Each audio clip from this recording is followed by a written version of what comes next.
I probably should have set you up with the sponsor beforehand, but I'm fucking disorganized as shit. And I'm going to talk about me, myself, and my problems here for a little while. The Rule 34 questions were last week. That's not a puzzle, it's pushing blocks. If a wave of dragons are coming to raze my town and burn my crops, that's pretty awful to me, But I want to hear about your other shitty characters. Of course, invest in a robotic Flavor Flav. This is the Debate This podcast. Welcome to Debate This, the show where no one is right, but someone is definitely wrong. In this podcast, we take time out of our busy adult lives to argue over the important things like comics, video games, and why Thanos was actually the hero of Infinity Wars. He is, don't at me. My name's Kyle Harper, and I'll be your moderator for today's discussion on proper adventuring party composition. Today we'll be talking about our perfect RPG party, if we could only pick our favorite non-player characters from gaming history. Non-player characters will be shortened to NPCs a lot, so those will be used interchangeably. With me today are Andrew Howlin' Mad Henderson, Todd Mr. T. Thomas, and Matt Faceman Cole. So guys, tell me who you recruited to collect the amulet or slay the dragon or whatever you're doing today. Let's get right to the point. Who's in your party? What's that person's role? And why'd you pick him? First of all, Kyle, I want to say thank you for giving me Howlin' Mad Murdoch. I'm so happy with that nomination. And just to really play the wild card position here, I'm going to introduce you to the League of Extraordinarily Weird Voices. I can't wait. They may not be the best in their field. Hell, they may not even be very good at what they do. But god damn it, they are memeable. I have built a team of some of the more iconic weirdo voices that we've collected over the years in video games. Starting with, from the top, we've got the Brain. So this is the lead of the operation. It's going to be the G-Man from the Half-Life series.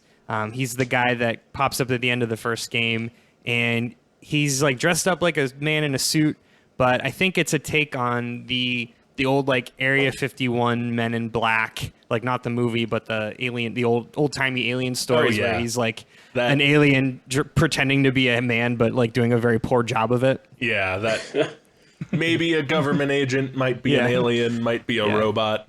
This is my human form. Yeah, and that's how he talks. It's very like, hello, I Mr. Freeman, you're going to save the world. Like it's like a lot of like weird, like it's like he doesn't know how to make the sounds kind of thing. And then we've got as the Bronze. So this is the doer, the executor. Many cases, and in this case, he's going to be the driver also. This is the forever train boss from Star Fox 64. So I know this is probably one of the deeper cuts on this group. So Star Fox 64, the second tank level where you're just fighting a train, and there's this like, I think he's like a gorilla like a redneck gorilla, and he keeps yelling like, step on the gas. Step on the gas. He's ready to go. Yeah. And then as our third component here is going to be the face. So this is the person who is interfacing with people. He's the charm of the group. So fulfilling the role of the face is going to be Beetle from the Legend of Zelda series, specifically the incarnation from the Wind Waker. Oh, you man. Only pick the good Zelda characters. Only the good ones. Andrew has a very soft spot in his heart for the worst characters from these games. I love Zelda the underrated Zelda characters. Are like the Island of the Misfit Toys, only from Zelda. I mean, they're all the Island of Misfit Toys, Sans, Link, Ganon, and Zelda. Like, they're all weird characters. Yeah. So my favorite is the first iteration, which is Beetle from Wind Waker, which he sails around on his boat, and you can go and hunt him down, and he sells you pears. And every time you either buy or sell to or from him, he says, I'm going to back up from the mic so this doesn't capture really bad. Thank you. And that's his only voice track in the whole thing. And then finally, and arguably the most important role, you've got to have a wild card. It's Charlie Day. It's Michelangelo. It's I can't think of a third version, but the wild card is the relief, the comedic relief, but also the person that's going to take charge when shit goes awry. And for this very important role, I'm nominating the shoopuf driver from Final Fantasy X. Who is the shoopuf driver? Yeah, Everyone that's asks. I know who the shoopuf Could you driver is. tell? Because no for one said sure. anything. Yep. But explain to our listeners who the shoopuf driver is. Absolutely. Okay, so in Final Fantasy X, you at one point you have to cross a large body of water called the Moonflow, and you do so by riding these giant anteaters, I guess.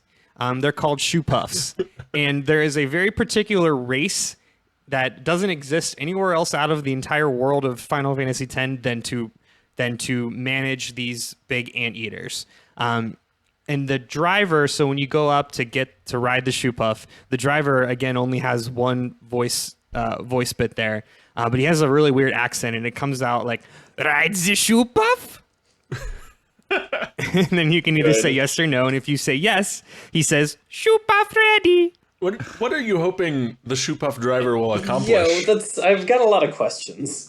I think there are plenty of questions later in the episode to answer that. I don't want to give the headline away. That's fair. Wait, All right. You know, I didn't you say that the Forever Train boss was going to be your driver?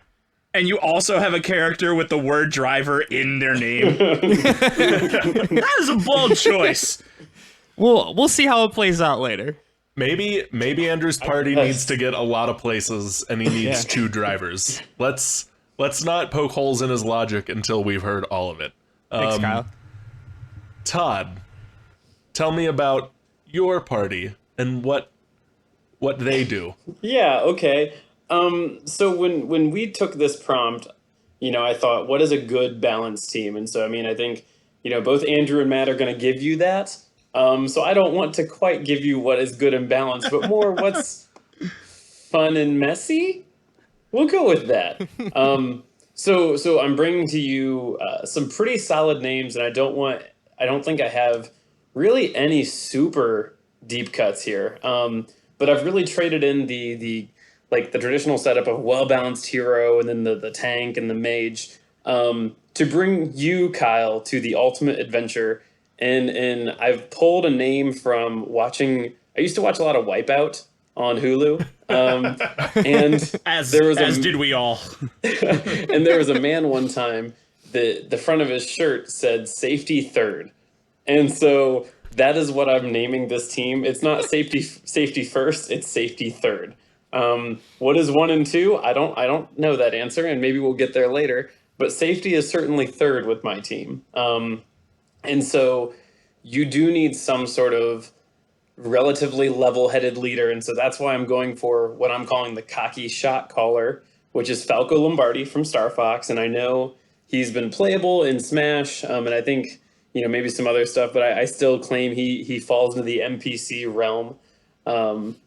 We've always been more a spirit of the law and not the letter of the law podcast. So we're not about to start instituting rules at this point. And so he's going to play the cocky shot caller. Now, we also need, every good team has a walking armory, and that's why I'm bringing you Mr. Torg from Borderlands 2. And if you haven't played Borderlands 2, especially the DLC, which was called Mr. Torg's Campaign of Carnage, you may not be familiar with the one, the only Mr. Torg High Five Flexington, but all you need to know is that he Todd, is... I want to make sure that doesn't fly past our listeners. Can you tell our listeners the full name of Mr. Torg? So his name is Mr. Torg High Five Flexington. And fun fact about his family, High Five, I believe, is the name of his grandfather. That is a family name, High Five. So, good. And if you want to know what Mr. Torg is, he's really just walking biceps. And he sounds like a yelling Hulk Hogan.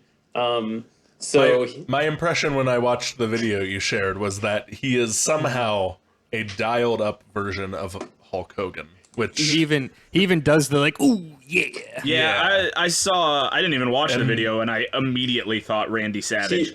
and Hulk Hogan is already a dialed up version of himself. So I've yeah, if you go through some of his quotes from his from that download, the DLC, one of my favorite ones is, "That sentence has too many syllables. Apologize." He's kind of like Hulk Hogan meets Duff Man, and so he is. Torg is also a brand of gun in Borderlands. So again, he's the walking armory. Every good team needs what I call is the grizzled war veteran, and that's why I'm selecting Erdnot Rex from Mass Effect. Rex he started as kind of this bounty hunter vigilante, and he ultimately ends up becoming like the leaders of the Krogan if you don't kill him in the first one. Spoiler alert, so don't kill him in the first one. Just a super, super cool character, and I don't think anyone who's played Mass Effect can deny that, again, unless they killed him in the first one, which is a weird plan to follow. And then, again, every team needs what I would call is the senseless killing machine.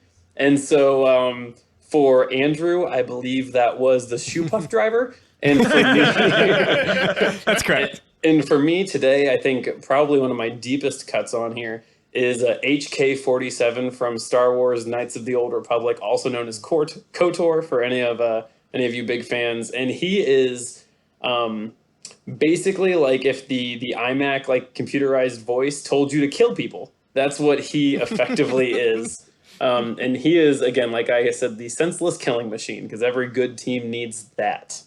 imagine the killbots from the concept of killbots from Futurama, Yep. but give them a sassy voice. I'm And sure at one point I'll pull out some deep quotes. They are here for sure. But yeah, HK-47 is such a cool character that you get in KOTOR. So yeah, that is my team. I think it's a phrase we use a lot on this podcast that came from Matt, but they're here for a good time, not a long time. All right. So we've got the League of Extraordinarily Weird Voices and Safety Third. Matt, tell us about your team. Tell us about your party. What do they do? Why have they assembled? All that good stuff. Now, I don't often hand out compliments on this show, but I need to make a few before my train wreck begins, because I don't think that I have a real leg to stand on for the next hour. You're doing your curtain call before the play. So let me give some good vibes real quick. First off, thank you for making me face, man. I do too love Bradley Cooper. Second, definitely an ups to Andrew and Todd for referencing two of my favorite things in the League of Extraordinarily Weird Voices. The League of Extraordinary Gentlemen is a massively underrated movie. Terrible, but massively underrated. It's what forced Sean Connery to retire from acting. Yeah, much like the Love Guru did to Michael Myers. We all make mistakes, but sometimes they're fun to watch. And also, yeah, Wipeout was great, and I just had to Google when Wipeout was canceled, and it made me sad that it was that long ago. So much like Todd started off by reading this question and thinking to himself, what makes a well-balanced team? I also asked some what questions. I would like to read those what questions to you now. What do you even put in an RPG team? Follow up, what the hell even is an RPG team? Is this more like a Pokemon team or a Mario Party? Why did Andrew take my color in the Google Docs? I've literally been purple since the pilot episodes. Matt is narrowcasting it's all hell right now. All I do know is that it's September now, which means it's basically Halloween. Thus, I introduce to you my horror game theme, less than stable, super stable. Our horror doesn't work for you. Good. I also Googled what makes up an RPG team, so get ready for some actual tropes that belong in RPGs under like these two frittatas. So, first and foremost, you got the mastermind of the team. That would be none other than Rami Malek in full motion capture himself, Josh from Until Dawn. Then the tank, in my opinion, the most important part of any team. That would be Mr. Strong Fat Walker from Outlast and Outlast Whistleblower, and probably should have been in Outlast 2, but they really didn't use anything to tie those two games together. Then number 3, you have the stealth or the crowd control aspect of The Brute from Amnesia: The Dark Descent, the first horror game that ever really made horror games anything more than Doom in the first couple Resident Evil games. And the Healer, the puppet from Five Nights at Freddy, because even horror games need good people sometimes, and mine is a puppet. I feel like I should have more to say about each of those roles, but I'm not 100% sure what any of those roles mean. I just assign titles to people. Question. All right. Yes, Todd. Question. Todd. Yeah. So specifically, okay, so I'm not all that familiar with The Brute from Amnesia, but I watched a YouTube video that was just a lot of noises that it makes, so I left that alone. Okay.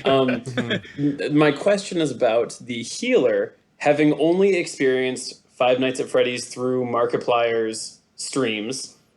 Is the Healer like the puppet? Is the puppet a healer? Is the puppet a good guy? Yes. Okay. Are we? So, We're not. Are we really going to get into FNAF lore right now? Dude, Okay, give Matt 45 seconds to do Apparently this. so. I'm gonna go. I'll come for back in 45 hours minutes. about This is FNAF where deep lore. So We're getting our Gen Z following right here. let's Andrew. Just talk sit very back. briefly about FNAF deep lore, and that FNAF deep lore is that. And I'm sorry if I spoil 7 games of jump scares for you, but you really got to dive deep if you want to get anything more than screams. It's like the Halo wiki. It's a lot like the Halo wiki. So all of the animatronics in Five Nights at Freddy's aren't magic robots. They are animatronics that are possessed by the souls of children who have been murdered by the crazy son of the owner of the pizzeria. I know there was a lot to follow there. What you need to take is that all the animatronics have dead kids' souls in them. Good. Yep, sounds right. Solid. The puppet contains the soul of the first dead kid. Okay? So it's actually, so maybe it's not like, so that's the best of the bad. Okay, well, no, it's the youngest of the bad. She was okay. the youngest kid murdered by the son of the owner of the pizza shop. The puppet finds the bodies of all the other dead kids, takes the souls from those bodies who are trapped in limbo, places them into the animatronics that then hunt down the owner and son of the owner of the pizzeria. So, quite literally, canonically, the puppet is capable of giving life. Thus a healer. That one, is think- a stretch. so I don't okay, even let's think that that's a stretch. Okay, I've made some serious stretches on this show. I don't think that's one of them. Okay, let me put a bookend on that then. So 1, thank you for teaching me something and answering my question. 2, I don't ever want to hear about kids' souls being put into puppets ever again. So Well, you're going to have a long 45 minutes, aren't you? We will also never be able to talk about Pokemon again if that's the case. Yeah, I think you've is cut yourself Trubbish- off from a lot of our games and comics. Wait, Todd. is Trubbish full of kids' souls? I can't deal with that. It's only kid souls. You open up that little tie on the top, and it's just kid souls all the way flying down. out. Okay. It sounds like I'm done. Grunt Birthday Party. All right, before deep this cut. gets any weirder, we're gonna move on to our first real question. So, what is your quest? Yeah, Monty what- Python. I heard it. I know the timing. I wasn't going to let that shit slip by. What are you guys? What goal are you chasing? What town are you saving? What payload are you delivering? What are you guys doing, and why is this the best crew to get that job done? Let's start with Howlin' Mad Henderson. Ooh, I like that. All right, opening, exterior. We open in a remote desert. An alien ship has crash landed in a remote desert region during a routine surveillance exercise. The ship's cloaking device has malfunctioned, and the crew is presumed dead. So we start with G-Man, who obviously is omniscient. He can see past, present, and future, and has eyes across the universe. The G-Man sees what happens and immediately knows that someone's got to go in and rescue this ship before anyone else can be under the wiser, because the point of the Men in Black is to keep people keep to keep people out of the loop so that people don't know that there's actually stuff out there. So G-Man pulls together the League of Extraordinarily Weird Voices to infiltrate and capture the vessel before the population is any of the wiser. Let's just say, for the sake of plot, that there are powerful sandstorms blanketing the region, so air travel is impossible. So the only way they can, right? Makes sense. So the only way they can get in is by ground. So then he calls in his old buddy, Forever Train Boss, to so for FTB. FTB, he's like, "What's up, FTB?" And FTB is going to drive in the train, and he's going to try to look inconspicuous to make it look like a covert vehicle designed to look like a commercial cargo train, basically. Then enter. I'm basically making this up as I go, obviously. Enter Beetle. Yeah, Beetle, who's going to be our face. He's going to secure supplies by trading pears and bugs with the locals, because that's what he does. He's also going to secure the technology that will allow them to track the subatomic energy that actually powers the alien ship. I like the jump from pears and bugs to subatomic technology. Well, if Indiana Jones has taught me anything, it's that locals have the key to all of the mysteries of the world. All right, I'll buy it. You know, people ask me every day why I hate RPGs as much as I do. And it's bullshit like this. Like, I don't understand how any of that relates to any of the characters you just talked about.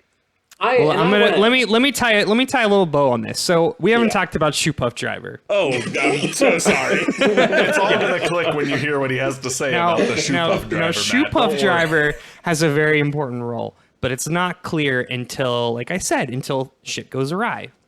So he's just kind of there. They find him in a bar. He's probably, drinking his third or fourth mixed drink cocktail.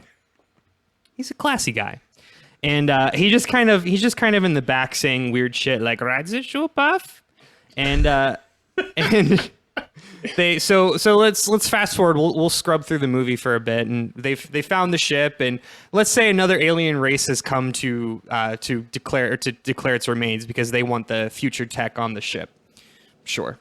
So Shoopuf Driver is like, oh shit, we got to get stuff in gear. So Shoopuf Driver calls on the Shoopuf, which I said is a giant anteater elephant thing, to fuck things up, and will effectively be their getaway vehicle. Because at this point, we can assume that the train has mostly blown up at this point. Because, shit's gone awry. So Shoopuf Driver says, "Ride the Shoopuf," and then Shoopuf comes, go, and they're gonna ride the Shoopuf out, and that's it. Okay, stop. So, all right. A couple things about two of your characters. Shoopuf Driver is my least favorite Pokemon, and I'm tired of hearing about him. And then one of the first things that you said was that G-Man is like a person trying to wear human skin to fool everyone to think it's a person. And so, canonically, in my headcanon now for the rest of this, G-Man is Ted Cruz to me. And I refuse to think otherwise.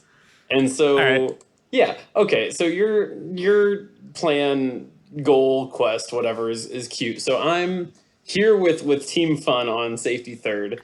It is absolutely some sort of assault, infiltration, heist to rescue hostages, and it's gonna feel like the A-Team movie with the flying tank moment. And then you're doing a true to form A-Team episode, like break down the walls, kill everyone who isn't our target, and pull the target out. Light the cigars on the way at the credits. Yep. Falco's awesome. Definitely passing out the cigars, and so it is certainly going to feel like that flying tank scene. And also, I want to cross-reference it with what I assume happened in every Fast and Furious movie. I didn't see any of them, but I know in one of them they drug a bank vault down a highway, so it's going to feel like that. So I'm going to make some assumptions, and we're just going to go with that. Todd, we saw Fast and Furious 5 together, and I am insulted that you forgot. Did we? The Rock was really yeah, that's the one that Rock is just sweaty the whole time. Yeah, well, that's every movie. We tried to see something else. Wait, I thought that was the Rundown where The Rock was sweaty the whole time. I think you're thinking about the Tooth Mummy Fairy? Scorpion King, where The Rock is sweaty the whole time. No, guys, no, that was Jumanji wwhere he's sweaty the whole time. That's Oh right. shoot! I thought that was the other Rock movie. Damn it, Todd. We had a really good thing going. I hate this bit. And Okay. you could have let Matt. You could have let Matt gone with a Rock movie, and We all would've wanted kept out of it it. going. We were spiraling. Anyway, so mine opens at a scene. You've got Falco and Rex trying to negotiate some hostage release, and of course it's going to escalate to a pistols drawn standoff because that's the way it has to be. Laser pistols are drawn. Things are pretty tense. But what you don't see, at least what the people with the pistols drawn against them don't see, is that Falco has hit his remote transponder, given the exact coordinates to Mr. Torg and HK-47, and oh baby, here they come. Because flying through the wall is a Torg brand airship shaped like a giant bicep. And so shit pops off. Fast forward to the Great Escape from this place. It doesn't matter. It's probably in the desert, but it doesn't matter. But the important thing is riding on a giant bicep out of the desert. The heroes have been successful-ish, and most of the hostages are mostly alive, and that's a good heist. Oh, because you said it, it's a good heist. and I it said was good. It's a good heist. It's a good heist. Is good a heist. flying bicep aerodynamic at all?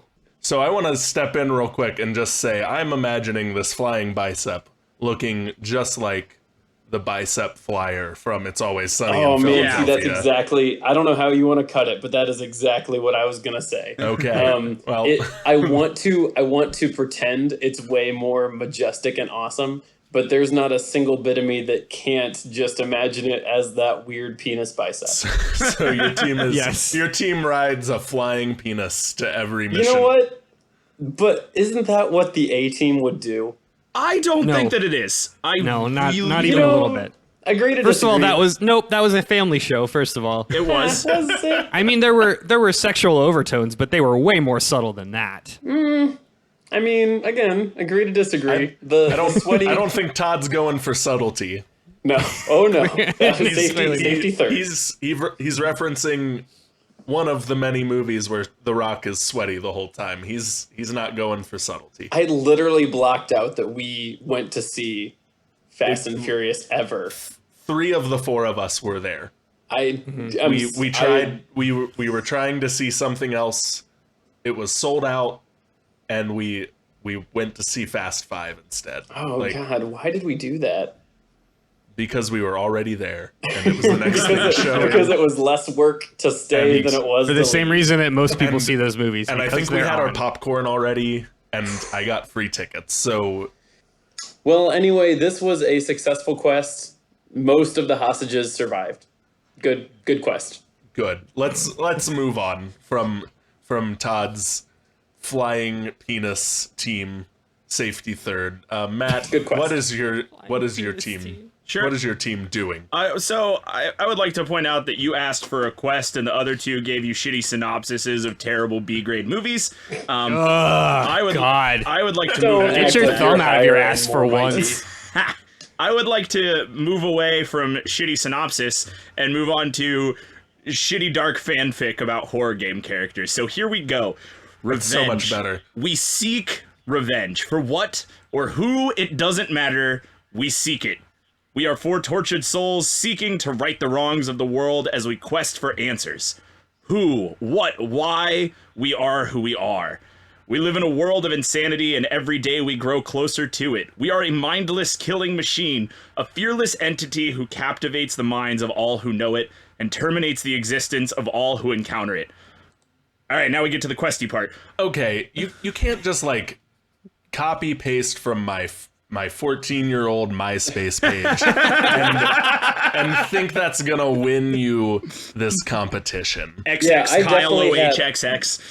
My away message one point in time said we live in a world of insanity and every day it's more beautiful or whatever you said. Yeah, And then it interestingly had, enough, an I think asterisk and a squiggly and an asterisk. I think I had that on a t-shirt in middle school as well. Anyway, our current goal is to return to our homes and expand them to become one kingdom of horror and fear. Our next stop is Blackwood Mountain, the home of Josh. We open the scene as Josh opens his eyes, newly revived by the puppet.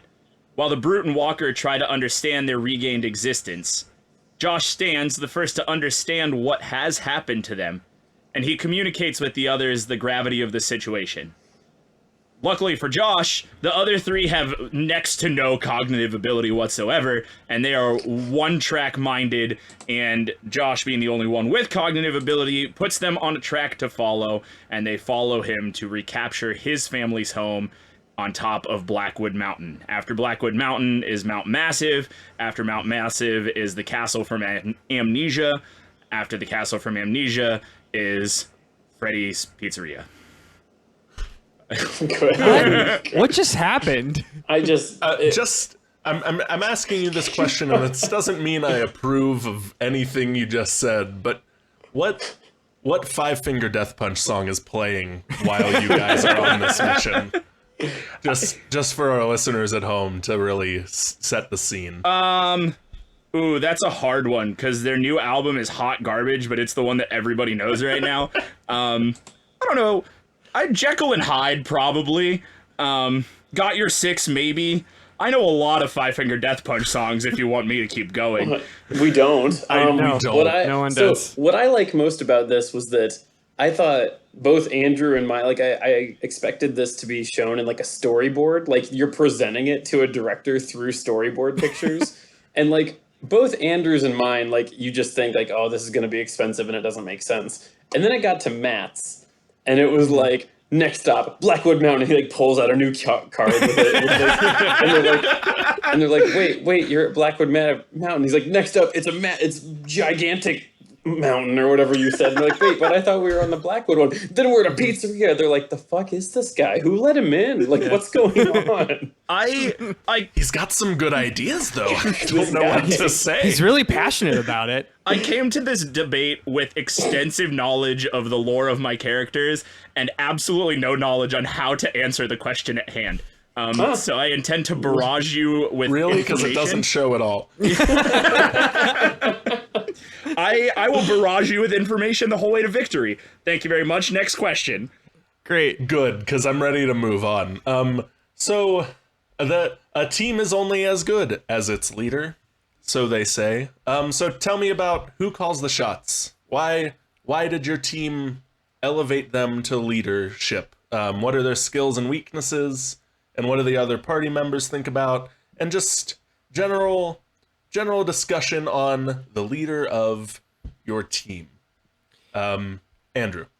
Yeah, so the G-Man is obviously the de facto leader of the league. And I wouldn't say that he was necessarily chosen or elevated.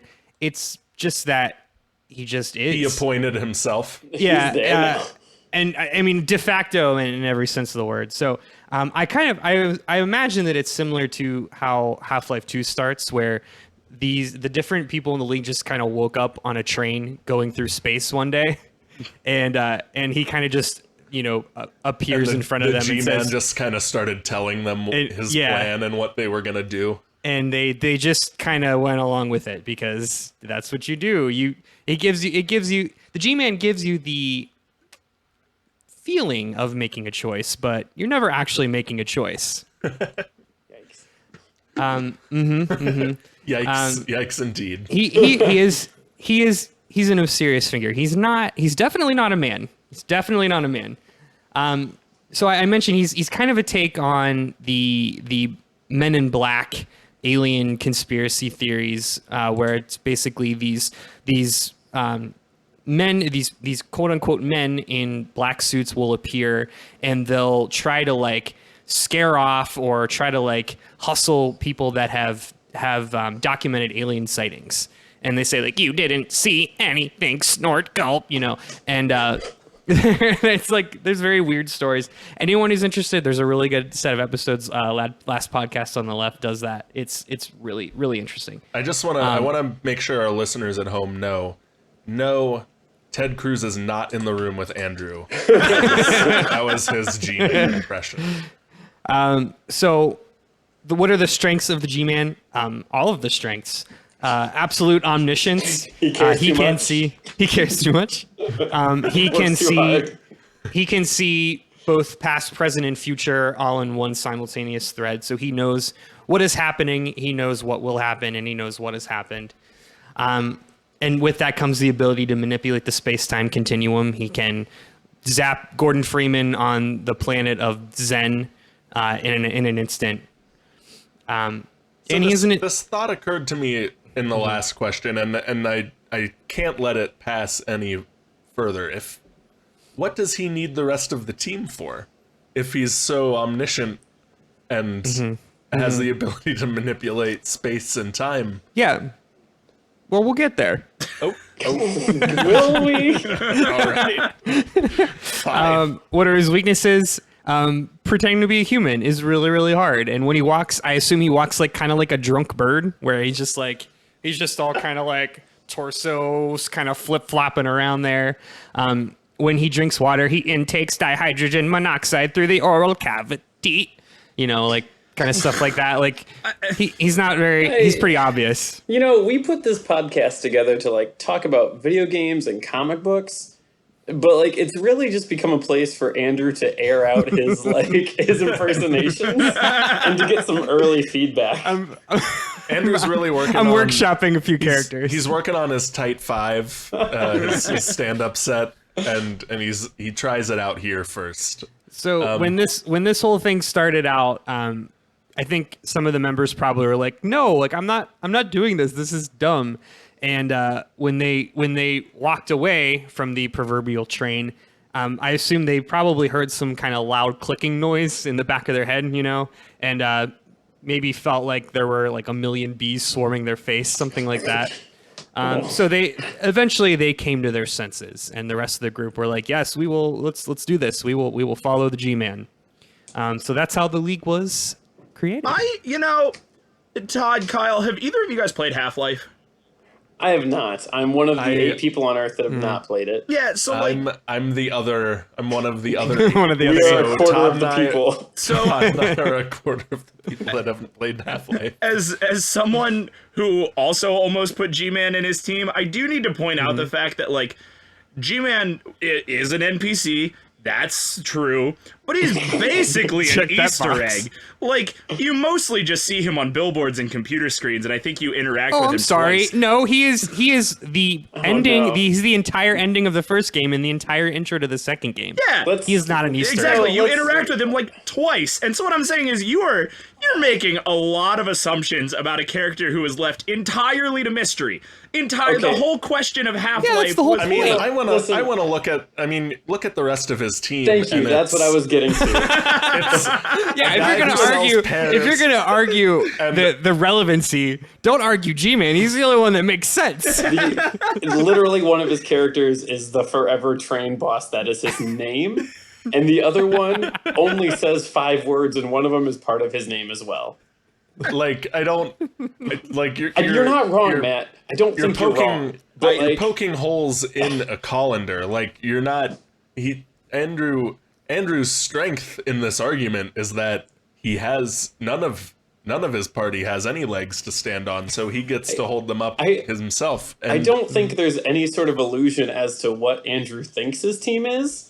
It's just don't get down in the mud with him on it because you won't win down there. It's not good. It's scary down here. That's true. No, here's what. No, this is my turn now. Here's what G-Man doesn't have. He Yeah. does not have. He does not have that ability to connect. Right. So you've got shoopuf driver Who can connect? is Really? among, Master of the English language. he is a man of the people, and by people I mean the shoopuf. Can the G-Man summon a shoopuf? No. is the shoopuf driver the charisma on your team? Yeah, he's the face. No, that's Beetle. Oh, Which is another thing G-Man can't do. He has no idea fair market value for bugs and pairs. Not even a little bit. Like, he's not going to get that granular, guys. You need somebody on the ground who's got their ear to the ground, so to speak. If you know what I mean. He's shaking hands and he's making shaking deals. hand. He's kissing baby. He is there. He is Joe Sixpack and other political terms. What? Is Joe are you Sixpack a done? Also, I'm term now? spinning. Is that real? Can you be done? No, it's not. Matt, don't feed him. We know. I just told you. Don't go down there. And then, of course, you've got Forever Train Boss. He's got a train. Now, G-Man can drive a train, but it is not By train, he means the shoe cargo. puff. It's not the inconspicuous cargo train found on the planet of Macbeth. It is an interspace, interdimensional commuter train. It's very different. Are you done? Next question. Todd, Oh my move. God. Let's save us from Okay. this fever dream that Henderson just concocted. Tell us about the leader of your team. Yeah, Kyle. Fuck. I'm gonna give you like a good answer. Okay, are you ready for that? Like, I don't know what that is anymore. here's what I'm gonna do. I'm gonna tell you who it is. Then I'm gonna tell you who it's not. So Falco is my de facto leader. He's got experience. He's got skill. He served as kind of Fox's backup for a long time. He's level-headed. He's that right level of cocky where he kind of comes off as a less off-the-cuff Han Solo, if you will. Keeps his temper in check. He's got a good battle mind of himself. And at the end of the day, he's an anthropomorphic bird that wears a sweet visor. If you look at the original promotion stuff, like photos for Falco, it's literally a man in a really bad bird suit, and it's awesome. All that said, I think that Rex works as a good foil to him to kind of like balance him and push him. And the way that I would compare it is they've got this fun little competition going on. It's fun. It's like The Rock and the other one is Mr. Vincent Diesel. This is like a collection of the most passive-aggressive, like annoying ass side characters. Like every time you if these guys were on your actual team, every time you did anything, they would just be like, "Oh yeah, totally couldn't do that myself." That's fair. That's fair. And so I think here's the piece though. So I mean, I think those two kind of make the combination of the leaders, and I'll tell you why. Because the other two aren't good options, and so HK-47 is obviously not the leader because he just wants to kill all the people, all the things. Your other two characters both do one thing and they do one thing well, and leading isn't that. And I've got a whole bunch of HK quotes pulled up, but it's mostly just it ends up with him making fun of you and then asking to kill either you or something else. Torg, or Mr. Torg. Like the very first line that he says in his DLC is he interrupts the woman who's trying to tell you about a really important vault hunting mission. And he goes, I'm going to do the voice and this is going to be great. He goes, boring. You don't want to hear about that, vault hunter. You want to hear about loot and pecs and explosions. I'm Torg and I'm here to ask you one question and one question only. Explosions? And that is why he can't be the leader. But by God, he's going to be a good time. And you need that. I'm not sure who Andrew's good time is. I think it's the shoopuf driver. Shoopuf driver. definitely the Shoopuf driver can fucking Claimed party. his wild card, so that's who it is, I guess. And for Matt, his version of fun has got to be the brute that just makes the gurgling, growling noises. That is fun. I still don't get the brute because all I saw was a soundboard of the brute. Which didn't really give me the whole. I get it. Well, That's it. All right, now. Or is that it? Y'all, Is that it? Matt, why don't you jump in? Tell us about your leader and how he supports your team, what he does, why he's the leader. Yeah, I would love to jump in after momentarily taking digs at Andrew and Todd. Andrew, congratulations on officially making me completely disinterested in Half-Life 3, a game that I've waited almost 20 years for and now don't care about anymore. Well, no, Ted Cruz is the main character in Half-Life 3. Isn't that going to stand for something? Yeah, and speaking of things I really don't care about anymore, like, much like Han Solo, I also once wanted a backstory on Falco, but thanks to you, Todd, not anymore. So, moving on. That's fair. To the leader of my team. All right. Josh from Until Dawn, and I'm gonna try and keep this spoiler free because unfortunately Andrew hasn't played it yet. Josh is the criminal mastermind of Until Dawn. Does that mean much in the latter half of the game? No, but I can make assumptions too. So, Josh was the criminal mastermind of Until Dawn, a never-ending supply of insane ideas and crazy contraptions and absolute anal planning, just the whole way to Gross.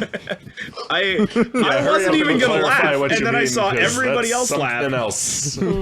So Josh is actually a criminal mastermind in his past life because Josh died, and then Josh was transformed, and then Josh died again, and then Josh was brought back to life by the puppet, and that's the headspace that I am in now. So if you could just skip all the useless things and play in my headcanon, that's why did he have to die 3 times? I'm not following. Well, and the first death isn't really a death, but I can't spoil the goddamn game for you. And Okay, so they found the Dragon Balls and he came back. No, to that's fair. I see where Matt's going. yeah, exactly. Like I would love to go into more detail about this, but it's important that you don't get the spoiler. So TBD.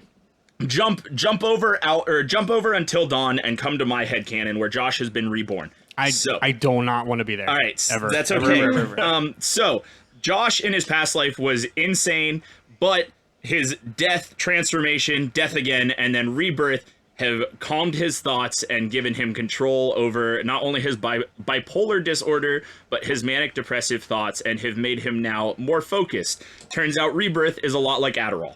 Josh is really the only one in this group with a functional brain at more than like 35% cognition. And that's pretty much how the others feel about him.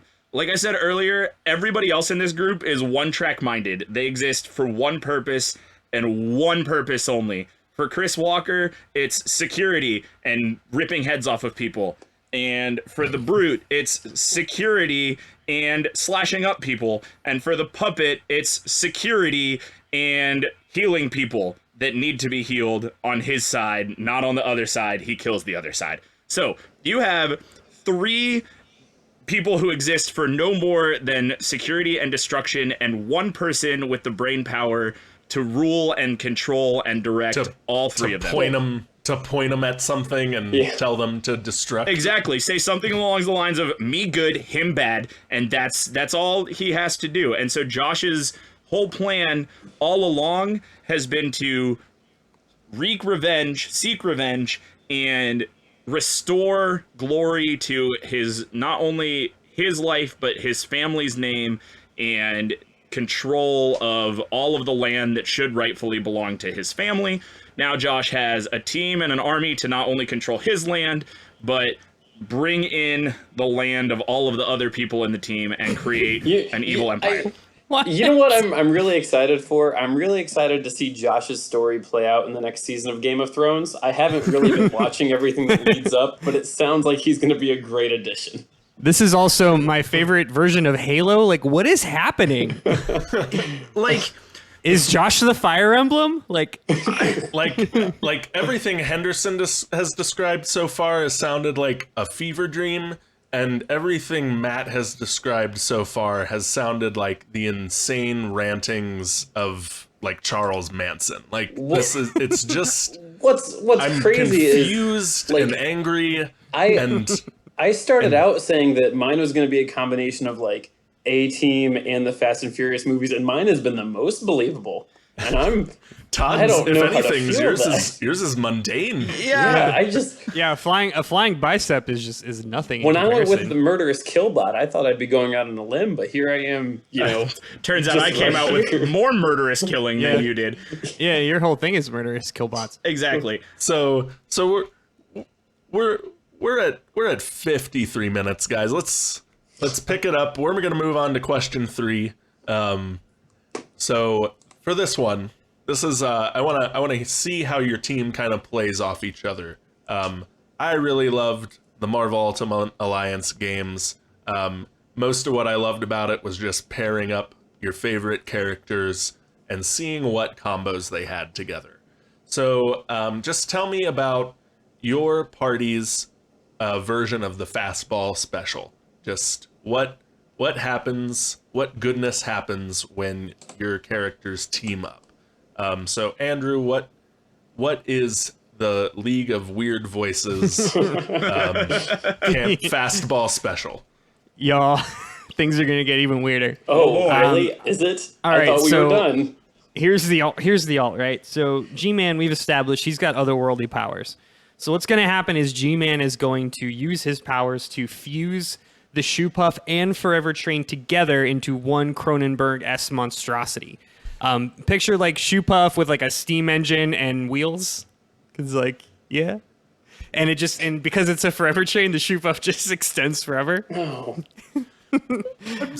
And then, and then Beetle, we haven't included Beetle yet. So Beetle's going to ride on top and throw pears at enemies. Because he has a lot of pears. Are they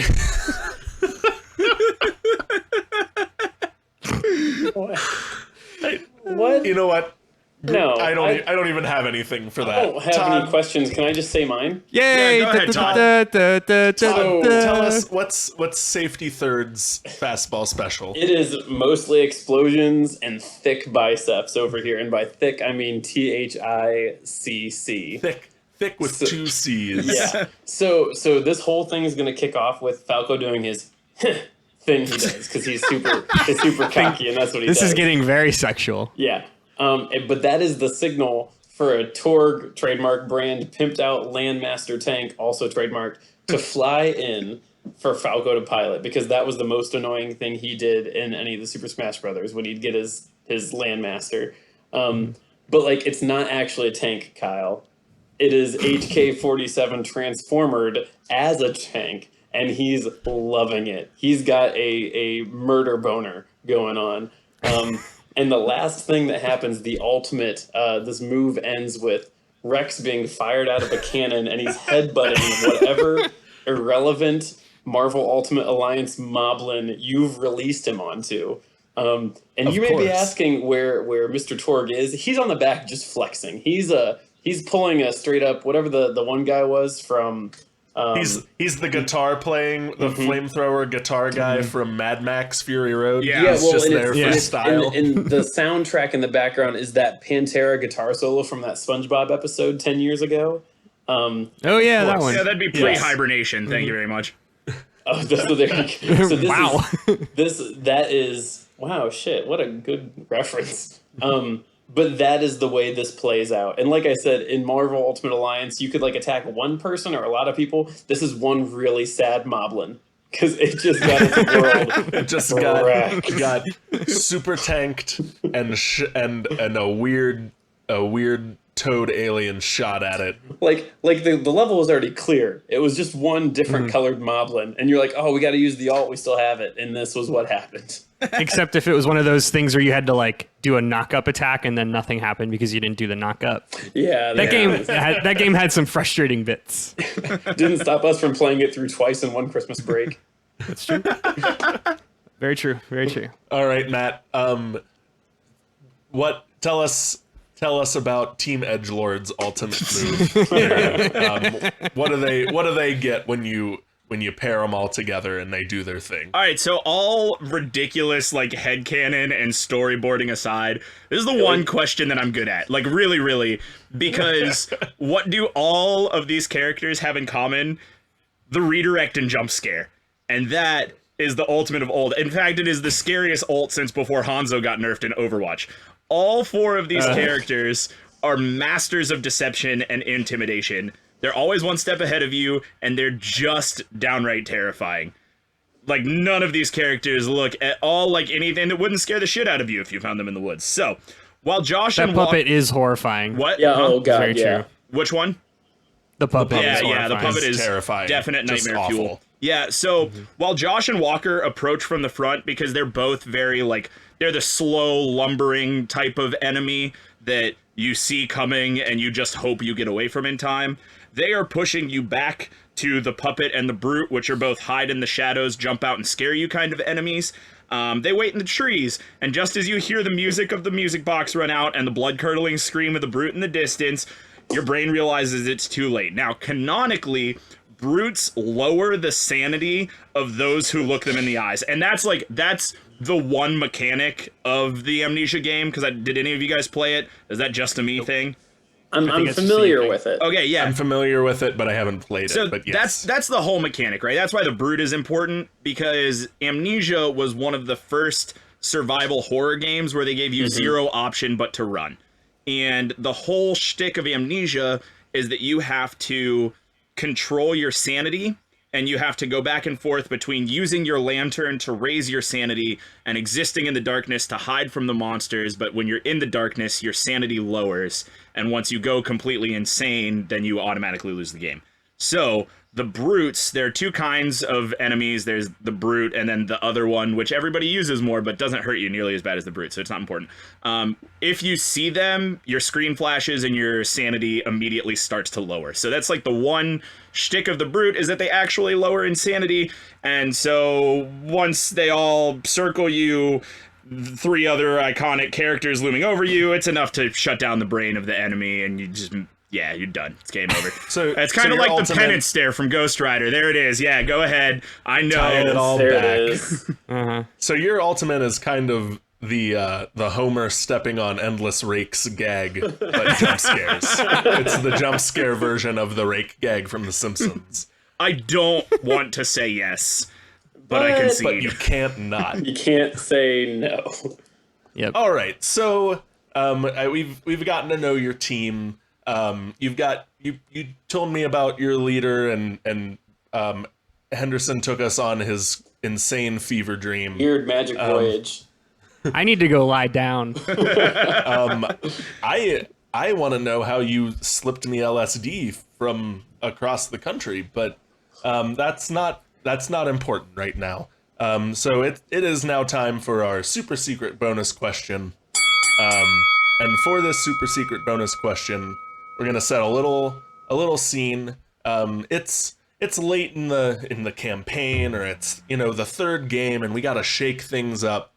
And it's looking bad for your team, and a Deus Ex is flying in from off screen to save you guys. But the fun twist is it's a player character. It's a main character from a game. So what player character is coming in tuxedo mask style to save your party in their time of need? I'll give you guys a minute to work on it, but if someone is ready to go, I got it. Please start. All right, Andrew, who's your tuxedo mask? All right, so Tuxedo Mask going to come to save the day. It's Shuey the Shoopuf from Final Fantasy X-3 Shoopuf's Dungeon. That's right. We've got two Shoopuf. There are two Shoopuf, baby, and Shuey the Shoopuf has been through some shit. He's seen dungeons. He's traveled the world. He has become a better Shoopuf. So he's going to come in and save the day. He can fly because because why the fuck not? He's Shuey the Shoopuf. He went through a Metroidvania style improvement where he got all this sweet gear and he became don't laugh at me and he became nearly immortal. So Shuey's gonna save the rest of them, and Shoopuf driver's gonna be like, "It's a Shoopuf!" And You just said shoopuf so many times.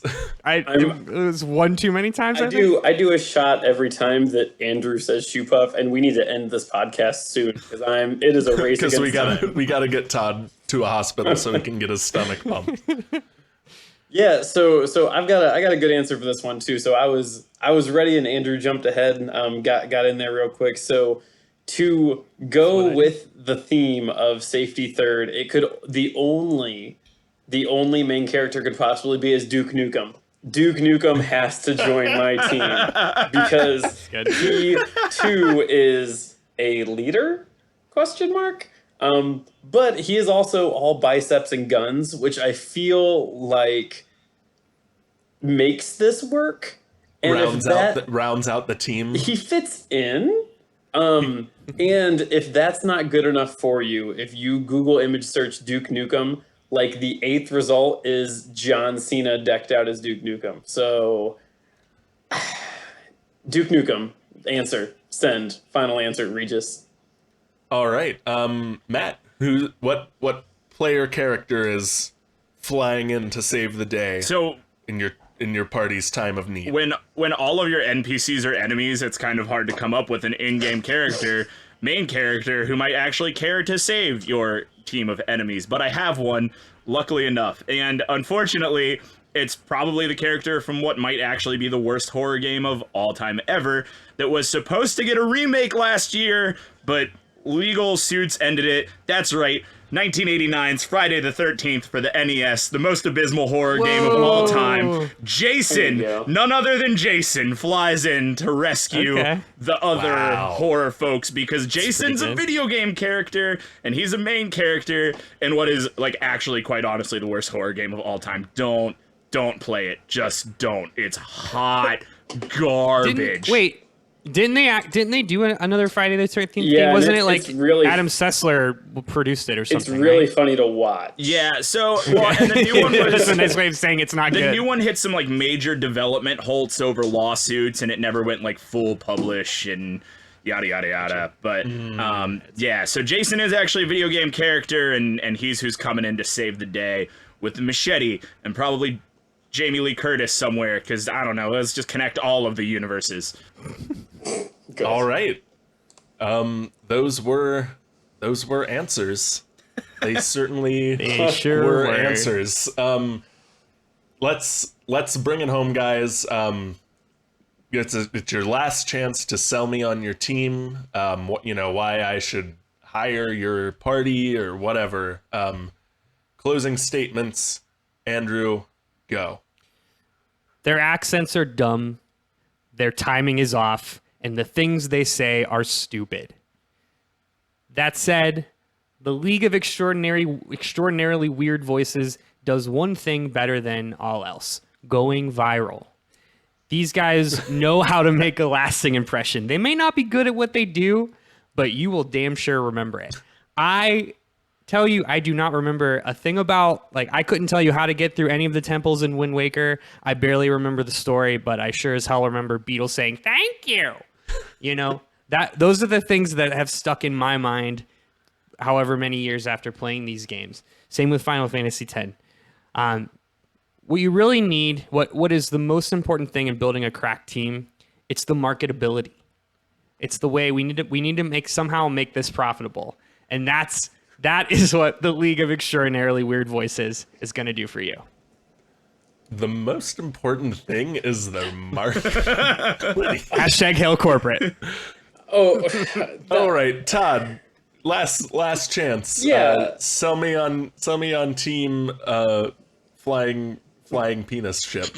Yeah. Safety third. So I would argue that the most important thing of a team is not marketability, but probably overall effectiveness. And so I don't know. Ask the A-team. Yeah, it's not. Okay, so I don't think that logic works, but the whole point of the A-team is that they're rebels. They're not necessarily the best at what they do. They just do it the most. Their whole purpose is not to be a good internet meme and to be marketed well through their Instagram stingers. So what I'm here to tell you is that Team Safety Third is effective at what they're here to do. And they are here to look and act like an explosion on wheels. And so, but the thing is, they're that, and when the dust is settled, there's so much more. You've got Falco, who has actually been a really solid character, who is a good leader. You've got Rex, who goes from last of the Krogan battle masters to like the king of his people. You've got Mr. Torg, who actually is more than just a big bicep. Mr. Torg makes all sorts of statements about, being, supporting his weapon empire and treating women with respect. And he's got some demons and he deals with them.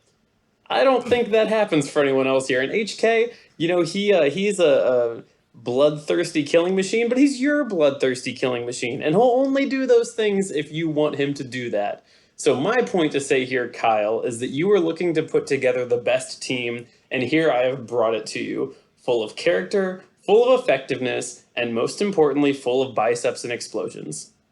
All right, and Matt, bring us home. Sell me. Why should I hire a team edgelord here to get my job done? Well, Kyle, as I so often do, I would like to place my thumb firmly in my own asshole and return to the actual question that we asked at the beginning of this podcast, which is, what's your perfect RPG party? And I actually have the members of an RPG party, according to Google, in roles that fit them, I think. So, let me tell you about that. I have a team leader. Josh from Until Dawn is a terrific team leader in the sense of things that I can't really tell Andrew about, but he has crafted He died 3 times. Yeah, indeed. He has crafted an entire game's worth of maniacal plots to get revenge on those who he feels has wronged him. So, obviously, you've got someone who is already driven and I think could fit under maybe the definition of a mastermind in some people's ideas. Moving on, you have the tank, Walker from Outlast, actually, literally a tank. 7 feet tall, 350 pounds, that's canon, you can check. He has no lips and no nose because he cut them off when they got in his way. He cut a third eye in his own forehead because he's terrifying, and he was a former military security officer who now believes that military security law is the only law and should be followed by everyone who he thinks isn't following it, which, spoiler alert, is everyone, which is why he rips the heads off of most people and is actually impossible to kill unless you are a scary technology ghost created by the Murkoff Corporation who can fling things into walls. Only way to kill him. And we aren't. We definitely aren't. Are you sure about that? I am, in fact. Okay. Okay. Then you have the stealth crowd control, the Brute from Amnesia, which is honestly one of the quickest pop-up enemies in any horror game, sans the Fnaf series, which is built on quick pop-up scares. But the Brute always comes out of nowhere unless you're in the sewer, and then it comes out of everywhere, and it's really, really horrifying, and it's good at redirecting and pushing people into its own section, and it's got a one-hit kill, so there's that. Then the healer, the puppet from Five Nights at Freddy's, actually gives life, actually can transfer souls into inanimate things, is actually a healer in a horror game. You know how many of those there are? Like none, except the puppet, which has been in almost every FNAF game and is a really underrated character. And every medic in any Resident Evil ever. Yeah, but Resident Evil is only questionably a horror game after Resident Evil 4. The first 3 are more like adventure RPGs with zombies. The first 3 are markedly Okay, we're not going to go there. We're not going to. That's a different No episode. one wins. All I'm saying is that I have 4 really good characters from games that are thematically connected in actual RPG team roles that make sense for those characters. I have answered your question, even if I had to take you on a fever-ridden nightmare to get there. You're like the kid in school that if they wrote an essay, it was part of your essay is saying I wrote an essay and it was 500 words and I should get an A. Thank you very much. So yeah, honestly, I passed all my school projects by just following the rubric exactly. So if you give me instructions, I'll follow them. Here we are. What a good time we have. Things got a little heated there at the end, guys. Let's calm down. Let's say some nice things about each other. Let's go into good vibes while I try and process whatever the hell just happened. You have to feed it into the Plinko machine. Yeah. That's what it feels like. All right, let's and Andrew, say some nice things about Todd and Matt's team. Yeah, I love Todd's team. Those are all great. I had to bring up my notes here. HK is my favorite KOTOR character ever. What a great pick. And then I never played that one DLC of the Borderlands one, but that video is hilarious, and anyone listening should go look up that video. The trailer. What's the trailer for? So it's the trailer for Mr. Torg's Campaign of Carnage. It tells you Campaign of everything Carnage. you need to know. It's very good. Falco done. That's a great pick. And what was your other one? Rex. Oh, Rex. Yeah, obviously. Like Rex is also a great character. Best character in Mass Effect. Yeah, great job. Matt, I mean, I feel like I had a stroke most of the times you were explaining that lore. But I will say I'm very excited to play Until Dawn. So somehow you weirdly sold me on Until Dawn. I am intrigued, and I want to be able to understand what you're saying, because I do not right now. It's okay. We'll get you there.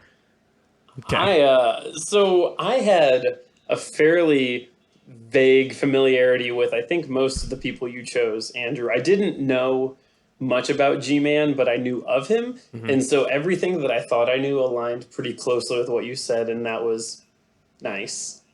That was okay. I'm familiar with Beetle, thought that was really great. That was funny.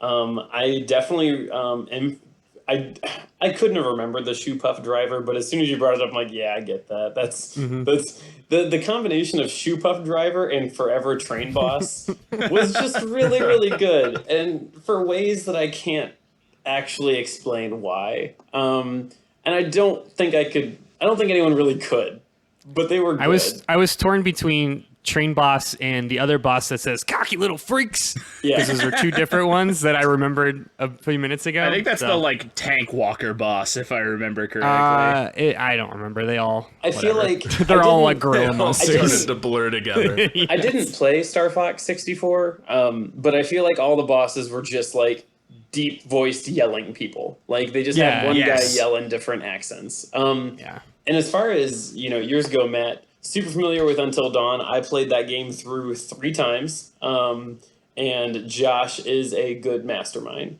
I never played Outlast, but I sat in the room while someone did play it, and the tank made me want to piss myself. So that was also a good option. Your other two, so again, never played Five Nights, but familiar with the healer, the whole series. Like, I will never play that. I will never sit down and play that by myself because I am a baby. And super familiar with Amnesia. Not that familiar with the Brute, but familiar with the concept of that game. So just 4 good choices that I wouldn't have thought of that I cared about in the end, and I didn't think I would. So those are high praise. Yeah, Andrew, like I was telling you before we started recording, I almost picked G-Man because Half-Life is so good, and G-Man is just such a oh my god, such a weird character in that game, but so important. But then you never really experience. Good call. I like it a lot, and the idea of him as like the brain of a stable is definitely clutch. I also. Much like Todd immediately remembered the shoopuf driver, I immediately remembered the Forever Train boss from Star Fox 64. That's, definitely. I watched Wind Waker and never played it, much like I have with almost every Zelda game, and Beetle is a thing. You don't get the audio cues in the Game Grumps playthrough, unfortunately. Yeah, I have never given a shred of a shit about Final Fantasy. So sorry. I know. You lost me on that one. But Todd, I was familiar with all of your games, but less of your characters. Obviously, Falco, I played Star Fox 64 and that GameCube game that happened. Which like. Falco is the cocky shot caller. That's the perfect description of who Falco is as a character. So yeah, definitely that. Mr. Torg from Borderlands is awesome. I've never played that game, and he fucking rules. I have watched a lot of Mr. Torg videos, and I just want Macho Man Randy Savage to read Mr. Torg quotes. That I feel like if we had to pick a NPC like avatar for everyone, you'd be hard pressed to find someone a better fit for Matt than Mr. Torg. That's pretty fair. I love him, and he has Vortex's like headset from the Sonic. There's a callback. I never played Mass Effect. I knew it existed, and I thought it was a cool concept, but I didn't play it. But you paint a cool story for some guy that looks like Admiral Akbar with less chin, and I do like Star Wars. Never played Knights of the Old Republic. I'm just not super familiar with the droids. I wouldn't play it if I were you. It's a good game, but time not has for passed you. now. Yeah. Yeah. There's that. All right. Well, you guys definitely answered the questions, and I guess I have to decide who won. I think we all, I mean, it's in the tagline, but I think we all lost this week, guys. So who won? Andrew, unfortunately, you did not win with your fever. It was your fever dream of a party. It's a great novel concept, and you definitely picked a great party of weird voiced characters, but I'm not entirely positive that party could accomplish anything. It was a half-court shot, let's be honest. Yeah, you went with a Hail Mary play, but weirdly you did it like in the first quarter, and then you kept running it the rest of the game. So that leaves Todd and Matt. Matt, you did a really good job. You came to play. It was just a little apparent you were out of your element. RPG week was not a good week. You're right. But I mean, this was a tough decision between you and Todd. But the winner this week is Todd's safety third, explosions and biceps party. Yeah. You pulled out the stops. You picked a great party. Matt argued a few times that he was the only one who filled out an RPG team, and I disagree because I can see the tank, the leader, the DPS, and the wild card. It's not a good team, but it is in Todd's team. A team. Team by definition. So congratulations, Todd. You are this week's winner. Can I leave you with one more debate Mr. this. Torque quote? Please do. If you're still alive, grab some ammo. If you're not, this message is irrelevant. You're welcome. You're welcome, everyone. Oh yeah. So everyone, thank you for listening to Debate This. Follow along with the argument on Twitter, Facebook, and Instagram at DebateThisCast, and let us know what you think. I'm Kyle Harper. I'm Andrew Howlin' Mad Henderson. I'm Todd, Mr. T. Thomas. And I'm Matt Faceman Cole. We're saying thanks for debating with us, and if you think we're wrong, you can come fight us by the swing sets, nerds.